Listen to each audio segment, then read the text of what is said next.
understand. So, for those who missed our previous conversation that we had, a short conversation, can you explain the bolus theory in relatively basic terms? Sure. The Bolus theory is really the outcome of 10,000 hours of work, root cause analysis to try and understand why some folks who are having a vaccines have adverse reactions and some other more lucky ones don't.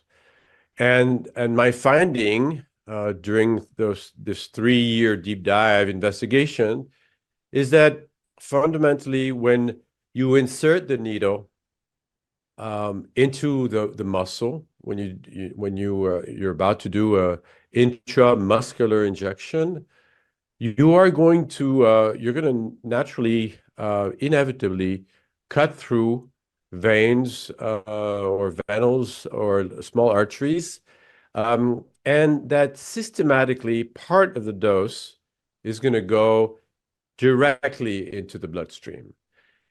And that's terrible. That's terrible for two reasons.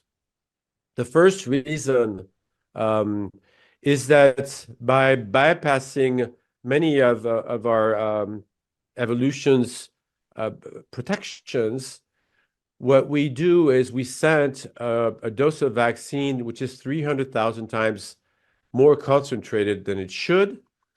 It's going to hit on the walls of our blood vessels. It's going to basically do what the vaccine is supposed to do, which is penetrate those cells and trigger an immune reaction against those cells, but they're all concentrated. So it's going to create considerable damage throughout the cardiovascular system, throughout the capillaries in the organs. And basically, it explains most of the adverse reactions we've seen in the past 3 years. So that's the first part. The second part of the bolus theory is that, again, by bypassing some of the protections of evolution, this bolus, because it's more numerous, is going to go places it's not supposed to go. And it's going to go into a sort of bunker for our stem cells. Or basically, our source code is included in our stem cells, which are hidden away, hidden away in our blood vessels. Stem cells are essential to life, to red blood cells, to white blood cells, which are immune cells, but also for regeneration and aging.